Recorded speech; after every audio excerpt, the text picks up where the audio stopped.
তারানাথ তান্ত্রিক ও শিবমূর্তির চোখের অশ্রু। তখন আমি অবিভক্ত ২৪ পরগনার এক গ্রামে শিক্ষকতা করি। গ্রামের নাম রতনপুর। জায়গাটা খুব শান্ত, চারিদিকে ঘন সবুজ বন আর ছোট ছোট নদী। এখানকার মানুষজন খুব সরল, তারা প্রকৃতির সঙ্গে মিশে থাকে।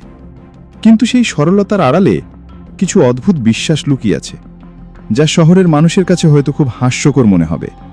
এই রতনপুর গ্রামেই আমার পরিচয় হয়েছিল তারানাথ তান্ত্রিকের সঙ্গে। আমি তার ব্যাপারে অনেক অলৌকিক গল্প শুনেছিলাম। গ্রামের প্রায় সব মানুষই তাকে খুব শ্রদ্ধা করত, কিন্তু আমি ছিলাম একজন যুক্তিবাদী মানুষ। অলৌকিকতার প্রতি আমার কোনো বিশ্বাস ছিল না। তারানাথ তান্ত্রিকের সঙ্গে দেখা করার পর আমার সেই বিশ্বাসের ভিতটা নড়ে গিয়েছিল। এক সন্ধে তারানাথ তান্ত্রিকের সঙ্গে আমার দেখা হলো। তিনি আমার গ্রামের পাশের এক মন্দিরে বসেছিলেন। মন্দিরটা অনেক পুরানো। মন্দির থেকে একটা অদ্ভুত গন্ধ আসছিল। সেটা কিসের গন্ধ আমি বুঝতে পারলাম না। তারানাথ তান্ত্রিক মন্দিরের ভিতরে একটা প্রদীপের সামনে বসেছিলেন। তার চারপাশে কিছু অদ্ভুত জিনিসপত্র রাখা ছিল, নরমুণ্ড, কালো পাথরের মূর্তি আর কিছু তন্ত্রমন্ত্রের বই। আমি ভয়ে ভয়ে গিয়ে তার সামনে বসলাম। তিনি আমার দিকে তাকিয়ে একটু হাসলেন, বললেন, এসো, আমি তোমার জন্য অপেক্ষা করছিলাম। আমি একটু অবাক হয়ে গেলাম। আমি জিজ্ঞেস করলাম, আপনি কি করে জানলেন যে আমি আসব? তিনি বললেন, সব কিছুই জানা যায়, শুধু জানার জন্য মন থাকতে হবে। আমি তার কথায় কিছু বলতে পারলাম না। তিনি আবার বললেন, তুমি তো আমাকে একজন প্রতারক ভাবছ, তাই না? আমি একটু থতমত খেয়ে গেলাম। বললাম, না, আমি তো এমন কিছু ভাবিনি। তিনি এবার একটু হাসলেন, বললেন, ভাবলেও কিছু যায় আসে না। তবে একটা জিনিস মনে রেখো, এই পৃথিবীতে এমন অনেক কিছু আছে যা আমরা আমাদের সাধারণ বুদ্ধি দিয়ে বুঝতে পারি না। আমি তার কথায় কিছু বলতে পারলাম না। তিনি আবার বললেন, তুমি এখানে একটা পুরনো শিব মন্দিরের কথা শুনেছ? আমি বললাম, হ্যাঁ, শুনেছি। মন্দিরটা নাকি অনেক পুরানো, তবে এখন মন্দিরের ভিতরে কোনো শিবমূর্তি নেই। শুনেছি মন্দিরের শিবমূর্তিটা অনেক বছর আগে চুরি হয়ে গেছে। তিনি এবার একটু হাসলেন, বললেন, হ্যাঁ, চুরি হয়ে গেছে, কিন্তু মূর্তিটা চুরি হয়নি। মূর্তিটা নিজেকে লুকিয়ে রেখেছে। আমি অবাক হয়ে জিজ্ঞেস করলাম, লুকিয়ে রেখেছে? কি বলছেন আপনি? তিনি বললেন, হ্যাঁ, মূর্তিটা নিজেকে লুকিয়ে রেখেছে, কারণ সে চায় না যে তার কাছে কেউ পৌঁছক। আমি জিজ্ঞেস করলাম, কেন? তিনি এবার একটু গম্ভীর হলেন, বললেন, কারণ মূর্তিটার চোখ দিয়ে জল পড়ছে। সেই জল কোনো সাধারণ জল নয়, সেই জল এক অদ্ভুত ক্ষমতা ধরে। সেই জল দিয়ে অনেক অলৌকিক কাজ করা যায়। আমি তার কথা শুনে হেসে ফেললাম, বললাম, আপনি কি বলছেন? শিবমূর্তির চোখ দিয়ে জল পড়ছে? এটা কি সম্ভব? তিনি আমার দিকে তাকিয়ে হাসলেন, বললেন, সব কিছুই সম্ভব যদি বিশ্বাস থাকে। এই পৃথিবীতে এমন অনেক কিছু আছে যা আমরা আমাদের সাধারণ বুদ্ধি দিয়ে বুঝতে পারি না। আমি তার কথায় কিছু বলতে পারলাম না। তিনি আবার বললেন, তুমি এই শিব মন্দিরে গিয়ে দেখো, দেখলেই বুঝতে পারবে যে আমি কি বলছি। আমি তার কথায় কিছু বলতে পারলাম না। আমি তার থেকে বিদায় নিয়ে আবার নিজের গ্রামে ফিরে গেলাম। পরের দিন সকাল থেকেই আমার মনটা কেমন যেন অস্থির ছিল। আমি তারানাথ তান্ত্রিকের কথাগুলো কিছুতেই ভুলতে পারছিলাম না। আমি ঠিক করলাম, যাই, সেই শিব মন্দিরটা দেখে আসি। আমি সেই শিব মন্দিরের দিকে রওনা হলাম। মন্দিরটা গ্রামের থেকে অনেক দূরে। মন্দিরটা একটা ছোট পাহাড়ের উপর। মন্দিরটা অনেক পুরনো। মন্দিরটার চারিদিকে ঘন সবুজ বন। মন্দিরের কাছে পৌঁছতে আমার অনেক সময় লেগে গেল। মন্দিরের কাছে গিয়ে আমি অবাক হয়ে গেলাম। মন্দিরের সামনে একটা বড় পুকুর। পুকুরের জল কালো। পুকুরের পাড়ে কিছু অদ্ভুত ধরনের গাছগাছালি। পুকুরের পাড়ে একটি বড় শিমুল গাছ। শিমুল গাছের গোড়ায় একটি পুরনো শিবলিঙ্গ। শিবলিঙ্গটি অনেক পুরনো। শিবলিঙ্গটির ওপর কিছু অদ্ভুত ধরনের দাগ। দেখে মনে হচ্ছে যেন রক্ত লেগে আছে। আমি ভয়ে ভয়ে মন্দিরের ভিতরে প্রবেশ করলাম। মন্দিরের ভিতরে কোনো শিবমূর্তি নেই। মন্দিরের চারিদিকে অনেক ভাঙা মূর্তি আর কিছু তন্ত্রমন্ত্রের বই। আমি মন্দিরের চারিদিকে তাকাতে লাগলাম। হঠাৎ করেই আমার চোখ পড়ল একটা ভাঙা শিবলিঙ্গের দিকে। শিবলিঙ্গটা অনেক পুরনো। শিবলিঙ্গটার উপর কিছু অদ্ভুত ধরনের দাগ। দেখে মনে হচ্ছে যেন রক্ত লেগে আছে। আমি ভয়ে ভয়ে শিবলিঙ্গের দিকে এগিয়ে গেলাম। শিবলিঙ্গটার কাছে গিয়ে আমি অবাক হয়ে গেলাম। শিবলিঙ্গের চোখ থেকে জল পড়ছে। হ্যাঁ, জল। জলের ফোঁটাগুলো টুপ টুপ করে নিচে পড়ছে। আমি হাত দিয়ে জলটা ধরলাম। জলটা কেমন যেন ঠান্ডা। আমি হাতে নিয়ে দেখলাম জলটা একটু লালচে। দেখে মনে হচ্ছে যেন রক্ত। আমার গা শিউরে উঠল। আমি ভয়ে ভয়ে সেখান থেকে ফিরে গেলাম। আমি দৌড়ে আবার তারানাথ তান্ত্রিকের কাছে গেলাম। তারানাথ তান্ত্রিক আমাকে দেখে হাসলেন। তিনি বললেন, কি দেখলে তো? বললাম না যে শিব মূর্তির চোখ দিয়ে জল পড়ছে। আমি ভয় কাঁপছিলাম। বললাম, হ্যাঁ দেখলাম, কিন্তু এটা কি? এটা কি রক্ত? তিনি বললেন, হ্যাঁ, এটা রক্ত। এই রক্ত কোনো সাধারণ রক্ত নয়। এই রক্ত এক অদ্ভুত ক্ষমতা ধরে। এই রক্ত দিয়ে অনেক অলৌকিক কাজ করা যায়। আমি জিজ্ঞেস করলাম, কিন্তু কিভাবে আর কেন? আর কেনই বা সে নিজেকে লুকিয়ে রেখেছে? তিনি এবার একটু গম্ভীর হলেন। বললেন, কারণ একটা শয়তান এসে মন্দিরে পুজো করছিল। সে দেবতাকে ভয় দেখিয়ে পুজো করত। সে দেবতাকে আদেশ দিত। একদিন সে শিবমূর্তিকে আদেশ দিল যে তার সামনে নিজের চোখ থেকে রক্ত ঝরাতে। তখন শিবমূর্তিটা তার চোখ থেকে রক্ত ঝরাতে লাগল। সেই দিন থেকে শিবমূর্তিটা মন্দির থেকে উধাও হয়ে গেল। সবাই ভাবল যে সেই শয়তান শিবমূর্তিটা চুরি করেছে, কিন্তু সেটা ছিল না। শিবমূর্তিটা নিজেকে লুকিয়ে রেখেছে। সে চায় না যে তার কাছে কেউ পৌঁছাক। আমি জিজ্ঞেস করলাম, তাহলে আমি কি করব? তিনি বললেন, আমি তোমাকে সাহায্য করব, কিন্তু তার জন্য তোমাকে আমার কথা শুনতে হবে। আমি জিজ্ঞেস করলাম, কি কথা? তিনি বললেন, আগামীকাল রাতে অমাবস্যা। সেই রাতে সেই শয়তান মন্দিরে আসবে। সে শিবমূর্তিকে আবার আদেশ দেবে যে তার চোখ থেকে রক্ত ঝরাতে। তুমি সেই কাজটা করবে না। আমি বললাম, কি কাজ? তিনি বললেন, সে তোমাকে দিয়ে কিছু কাগজপত্রে সই করাবে। তুমি সেই সই করবে না। যদি তুমি সেই সই করো তাহলে তার ক্ষমতা অনেক বেড়ে যাবে। আমি জিজ্ঞেস করলাম, যদি সই না করি তাহলে কি হবে? তিনি বললেন, যদি তুমি সই না করো তাহলে সে তোমাকে ভয় দেখাবে, কিন্তু তুমি ভয় পাবে না। যদি তুমি ভয় পাও তাহলে তোমার সর্বনাশ হয়ে যাবে। আমি ভয়ে ভয়ে জিজ্ঞেস করলাম, তাহলে আমি কি করব? তিনি বললেন, আমি তোমাকে একটা জিনিস দেব। তুমি সেই জিনিসটা তোমার বালিশের নিচে রেখে দেবে। যখনই সে তোমাকে দিয়ে সই করাতে আসবে, তুমি সেই জিনিসটা বালিশের নিচ থেকে বের করে নেবে। সেই তখনই দুর্বল হয়ে যাবে। এই বলে তারানাথ তান্ত্রিক একটা ছোট কালো রঙের পাথর আমার হাতে দিলেন। পাথরটা কেমন যেন ঠান্ডা। পাথরটা হাতে নিয়ে আমার কেমন যেন একটা অস্বস্তি হলো। আমি জিজ্ঞেস করলাম, এটা কি? তারানাথ তান্ত্রিক বললেন, এটা একটা বিশেষ ধরনের পাথর। এটা কোনো সাধারণ পাথর নয়। এটা একটা মন্ত্রপুত পাথর। এটা তোমাকে রক্ষা করবে। আমি জিজ্ঞেস করলাম, এটা কি আমাকে রক্ষা করবে? তারানাথ তান্ত্রিক এবার হাসলেন। তিনি বললেন, হ্যাঁ, এটা তোমাকে রক্ষা করবে, কিন্তু এটা তোমাকে রক্ষা করবে না যদি তুমি ভয় পাও। ভয় পেলেই এই পাথরের ক্ষমতা কমে যাবে। আমি জিজ্ঞেস করলাম, তাহলে আমি কি করব? তারানাথ তান্ত্রিক বললেন, তুমি আমার কথা শুনবে, ভয় পাবে না। যদি তুমি ভয় না পাও তাহলে সে তোমাকে কোনো ক্ষতি করতে পারবে না। আমি তোমার জন্য প্রার্থনা করব। আমি তারানাথ তান্ত্রিকের থেকে বিদায় নিয়ে আবার নিজের গ্রামে ফিরে গেলাম। পরের দিন সকাল থেকেই আমার মনটা কেমন যেন অস্থির ছিল। আমি সারাদিন কাজ করতে পারছিলাম না। আমি তারানাথ তান্ত্রিকের কথা মনে করে তার দেওয়া পাথরটা আমার পকেটে রেখে দিলাম। সন্ধ্যা হয়ে এলো। আমি বাড়িতে ফিরে গেলাম। আমি বিছানায় শুয়ে পড়লাম, কিন্তু আমার ঘুম আসছিল না। আমি ভয়ে কাঁপছিলাম। হঠাৎ করে দরজায় একটা শব্দ হলো, ঠক ঠক ঠক।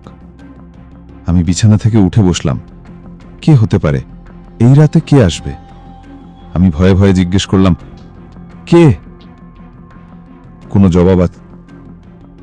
আমি আবার জিজ্ঞেস করলাম, কে? কে ওখানে? কোনো জবাব নেই। আমি ভয়ে ভয়ে বিছানা থেকে উঠে দরজা খুললাম, কিন্তু বাইরে কেউ নেই। আমি আবার দরজা বন্ধ করে দিলাম। আবার দরজায় শব্দ হলো। এবার শব্দটা অনেক জোরে। আমি ভয়ে কাঁপতে লাগলাম। এবার আমি দরজা খুললাম না, আমি দরজার দিকে তাকিয়ে রইলাম। হঠাৎ করেই দরজাটা আপনা আপনি খুলে গেল। ঘরের মধ্যে একটা হিমেল বাতাস বয়ে এলো। আমি ভয়ে ভয়ে কাঁপতে কাঁপতে দেখলাম দরজার সামনে একটা কালো ছায়া দাঁড়িয়ে আছে। ছায়াটা ধীরে ধীরে ঘরের ভেতরে প্রবেশ করল। ছায়াটা একটা মানুষের ছায়া, তার মুখটা অস্পষ্ট। ছায়াটা ধীরে ধীরে আমার দিকে এগিয়ে এলো। আমি ভয়ে ভয়ে আমার বালিশের নিচে রাখা পাথরটা বের করে নিলাম। ছায়াটা আমার কাছে এসে দাঁড়ালো। আমি ভয়ে ভয়ে তার দিকে তাকিয়ে রইলাম। ছায়াটা কোনো কথা বলল না। সে তার হাত বাড়িয়ে আমার বালিশের নিচ থেকে একটা পুরনো কাগজের ফাইল বের করে আনলো। কাগজটা অনেক পুরনো, হলুদ হয়ে গেছে। সে আমাকে বলল, এই কাগজে সই কর। আমি ভয়ে ভয়ে বললাম, কেন? সে বলল, তোমাকে সই করতে হবে, না হলে তোমার সর্বনাশ হয়ে যাবে। আমি তারানাথ তান্ত্রিকের কথা মনে করে পাথরটা হাতে তুলে নিলাম। পাথরটা আমার হাতে নিতেই যেন গরম হয়ে উঠল। আমি দেখলাম শয়তানটার শরীরটা কাঁপছে, সে যেন দুর্বল হয়ে যাচ্ছে। আমি পাথরটা তার দিকে এগিয়ে ধরলাম। পাথরটা যেন ঝলসে উঠল। শয়তানটা একটা বিকট চিৎকার করে উঠল, তার শরীরটা যেন হাওয়ায় মিশে গেল। আমি ভয়ে ভয়ে বিছানায় বসে রইলাম। আমার শরীরটা ঘামে ভিজে গেছে, আমার নিঃশ্বাস ভারী হয়ে গেছে। আমি কোনো মতে বিছানায় শুয়ে পড়লাম। পরের দিন সকালে আমি উঠে মন্দিরে গেলাম। দেখলাম সবকিছু আগের মতোই আছে, কোথাও কোনো সমস্যা নেই। আমি সেই কাগজটা দেখলাম, কাগজটা আর নেই। আমি বুঝলাম আমার ওপর থেকে শয়তানের ভরটা চলে গেছে। আমি তারানাথ তান্ত্রিকের কাছে গিয়ে ধন্যবাদ জানিয়ে এলাম। তারানাথ তান্ত্রিক আমাকে দেখে হাসলেন। তিনি বললেন, তোমাকে ভয় পেলে চলবে না, ভয়ই মানুষকে দুর্বল করে দেয়। আমি বললাম, আপনি না থাকলে আমার কি হতো জানি না। তিনি বললেন, সবকিছু আমার হাতে নয়, তোমার হাতেও ছিল। তুমি ভয় পাওনি, তাই তুমি বেঁচে গেলে। আমি অবাক হয়ে জিজ্ঞেস করলাম, কিভাবে জানলেন যে আমি ভয় পাইনি? তারানাথ তান্ত্রিক এবার একটু হাসলেন। তিনি বললেন, আমি তো তান্ত্রিক বাবা, আমি সব কিছু জানি। আমি আর কথা বাড়ালাম না। আমি বুঝলাম তারানাথ তান্ত্রিক সত্যিই একজন অলৌকিক ক্ষমতা সম্পন্ন মানুষ। আমার এই অভিজ্ঞতাটা আমার জীবনের একটা অদ্ভুত অভিজ্ঞতা। আমি কখনো ভুলতে পারবো না। আর কখনো আমার গ্রামে কোনো শয়তানের সন্ধান পাইনি। তারানাথ তান্ত্রিক ও শিবমূর্তির চোখের অশ্রু। তখন আমি অবিভক্ত 24 পরগনার এক গ্রামে শিক্ষকতা করি। গ্রামের নাম রতনপুর। জায়গাটা খুব শান্ত, চারিদিকে ঘন সবুজ বন আর ছোট ছোট নদী। এখানকার মানুষজন খুব সরল, তারা প্রকৃতির সঙ্গে মিশে থাকে। কিন্তু সেই সরলতার আড়ালে কিছু অদ্ভুত বিশ্বাস লুকিয়ে আছে, যা শহরের মানুষের কাছে হয়তো খুব হাস্যকর মনে হবে। এই রতনপুর গ্রামেই আমার পরিচয় হয়েছিল তারানাথ তান্ত্রিকের সঙ্গে। আমি তার ব্যাপারে অনেক অলৌকিক গল্প শুনেছিলাম। গ্রামের প্রায় সব মানুষই তাকে খুব শ্রদ্ধা করত। কিন্তু আমি ছিলাম একজন যুক্তিবাদী মানুষ। অলৌকিকতার প্রতি আমার কোনো বিশ্বাস ছিল না।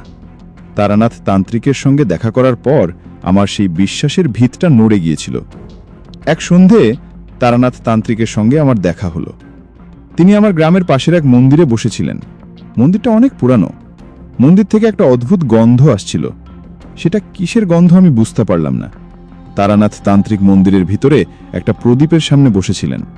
তার চারপাশে কিছু অদ্ভুত জিনিসপত্র রাখা ছিল, নরমুণ্ড, কালো পাথরের মূর্তি আর কিছু তন্ত্রমন্ত্রের বই। আমি ভয়ে ভয়ে গিয়ে তার সামনে বসলাম। তিনি আমার দিকে তাকিয়ে একটু হাসলেন, বললেন, এসো, আমি তোমার জন্য অপেক্ষা করছিলাম। আমি একটু অবাক হয়ে গেলাম।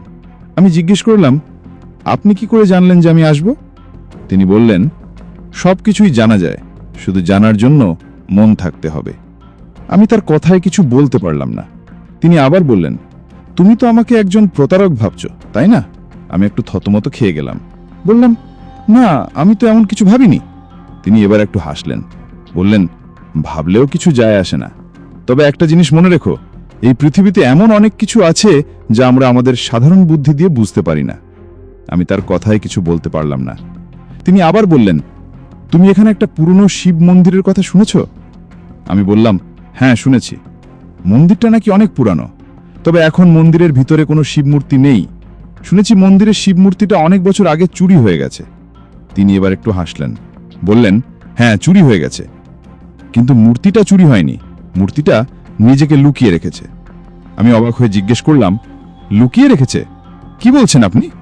তিনি বললেন, হ্যাঁ, মূর্তিটা নিজেকে লুকিয়ে রেখেছে, কারণ সে চায় না যে তার কাছে কেউ পৌঁছক। আমি জিজ্ঞেস করলাম, কেন? তিনি এবার একটু গম্ভীর হলেন, বললেন, কারণ মূর্তিটার চোখ দিয়ে জল পড়ছে। সেই জল কোনো সাধারণ জল নয়, সেই জল এক অদ্ভুত ক্ষমতা ধরে। সেই জল দিয়ে অনেক অলৌকিক কাজ করা যায়। আমি তার কথা শুনে হেসে ফেললাম, বললাম, আপনি কি বলছেন? শিবমূর্তির চোখ দিয়ে জল পড়ছে? এটা কি সম্ভব? তিনি আমার দিকে তাকিয়ে হাসলেন, বললেন, সব কিছুই সম্ভব যদি বিশ্বাস থাকে। এই পৃথিবীতে এমন অনেক কিছু আছে যা আমরা আমাদের সাধারণ বুদ্ধি দিয়ে বুঝতে পারি না। আমি তার কথায় কিছু বলতে পারলাম না। তিনি আবার বললেন, তুমি এই শিব মন্দিরে গিয়ে দেখো, দেখলেই বুঝতে পারবে যে আমি কি বলছি। আমি তার কথায় কিছু বলতে পারলাম না। আমি তার থেকে বিদায় নিয়ে আবার নিজের গ্রামে ফিরে গেলাম। পরের দিন সকাল থেকেই আমার মনটা কেমন যেন অস্থির ছিল। আমি তারানাথ তান্ত্রিকের কথাগুলো কিছুতেই ভুলতে পারছিলাম না। আমি ঠিক করলাম, যাই, সেই শিব মন্দিরটা দেখে আসি। আমি সেই শিব মন্দিরের দিকে রওনা হলাম।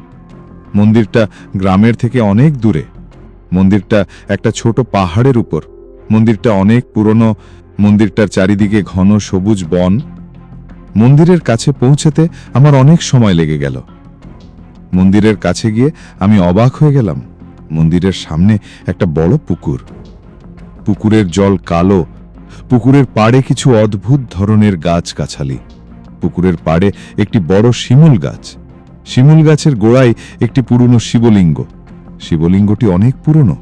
শিবলিঙ্গটির ওপর কিছু অদ্ভুত ধরনের দাগ। দেখে মনে হচ্ছে যেন রক্ত লেগে আছে। আমি ভয়ে ভয়ে মন্দিরের ভিতরে প্রবেশ করলাম। মন্দিরের ভিতরে কোনো শিবমূর্তি নেই। মন্দিরের চারিদিকে অনেক ভাঙা মূর্তি আর কিছু তন্ত্রমন্ত্রের বই। আমি মন্দিরের চারিদিকে তাকাতে লাগলাম। হঠাৎ করেই আমার চোখ পড়ল একটা ভাঙা শিবলিঙ্গের দিকে। শিবলিঙ্গটা অনেক পুরনো। শিবলিঙ্গটার উপর কিছু অদ্ভুত ধরনের দাগ। দেখে মনে হচ্ছে যেন রক্ত লেগে আছে। আমি ভয়ে ভয়ে শিবলিঙ্গের দিকে এগিয়ে গেলাম। শিবলিঙ্গটার কাছে গিয়ে আমি অবাক হয়ে গেলাম। শিবলিঙ্গের চোখ থেকে জল পড়ছে। হ্যাঁ, জল। জলের ফোঁটাগুলো টুপ টুপ করে নিচে পড়ছে। আমি হাত দিয়ে জলটা ধরলাম। জলটা কেমন যেন ঠান্ডা। আমি হাতে নিয়ে দেখলাম জলটা একটু লালচে। দেখে মনে হচ্ছে যেন রক্ত। আমার গা শিউরে উঠল। আমি ভয়ে ভয়ে সেখান থেকে ফিরে গেলাম। আমি দৌড়ে আবার তারানাথ তান্ত্রিকের কাছে গেলাম। তারানাথ তান্ত্রিক আমাকে দেখে হাসলেন। তিনি বললেন, কি দেখলে তো? বললাম না যে শিব মূর্তির চোখ দিয়ে জল পড়ছে? আমি ভয় কাঁপছিলাম। বললাম, হ্যাঁ দেখলাম, কিন্তু এটা কি? এটা কি রক্ত? তিনি বললেন, হ্যাঁ, এটা রক্ত। এই রক্ত কোনো সাধারণ রক্ত নয়। এই রক্ত এক অদ্ভুত ক্ষমতা ধরে। এই রক্ত দিয়ে অনেক অলৌকিক কাজ করা যায়। আমি জিজ্ঞেস করলাম, কিন্তু কিভাবে আর কেন? আর কেনই বা সে নিজেকে লুকিয়ে রেখেছে? তিনি এবার একটু গম্ভীর হলেন, বললেন, কারণ একটা শয়তান এসে মন্দিরে পুজো করছিল। সে দেবতাকে ভয় দেখিয়ে পুজো করত। সে দেবতাকে আদেশ দিত। একদিন সে শিবমূর্তিকে আদেশ দিল যে তার সামনে নিজের চোখ থেকে রক্ত ঝরাতে। তখন শিবমূর্তিটা তার চোখ থেকে রক্ত ঝরাতে লাগল। সেই দিন থেকে শিবমূর্তিটা মন্দির থেকে উধাও হয়ে গেল। সবাই ভাবল যে সেই শয়তান শিবমূর্তিটা চুরি করেছে, কিন্তু সেটা ছিল না। শিবমূর্তিটা নিজেকে লুকিয়ে রেখেছে। সে চায় না যে তার কাছে কেউ পৌঁছাক। আমি জিজ্ঞেস করলাম, তাহলে আমি কি করব? তিনি বললেন, আমি তোমাকে সাহায্য করব, কিন্তু তার জন্য তোমাকে আমার কথা শুনতে হবে। আমি জিজ্ঞেস করলাম, কি কথা? তিনি বললেন, আগামীকাল রাতে অমাবস্যা। সেই রাতে সেই শয়তান মন্দিরে আসবে। সে শিবমূর্তিকে আবার আদেশ দেবে যে তার চোখ থেকে রক্ত ঝরাতে। তুমি সেই কাজটা করবে না। আমি বললাম, কি কাজ? তিনি বললেন, সে তোমাকে দিয়ে কিছু কাগজপত্রে সই করাবে। তুমি সেই সই করবে না। যদি তুমি সেই সই করো তাহলে তার ক্ষমতা অনেক বেড়ে যাবে। আমি জিজ্ঞেস করলাম, যদি সই না করি তাহলে কি হবে?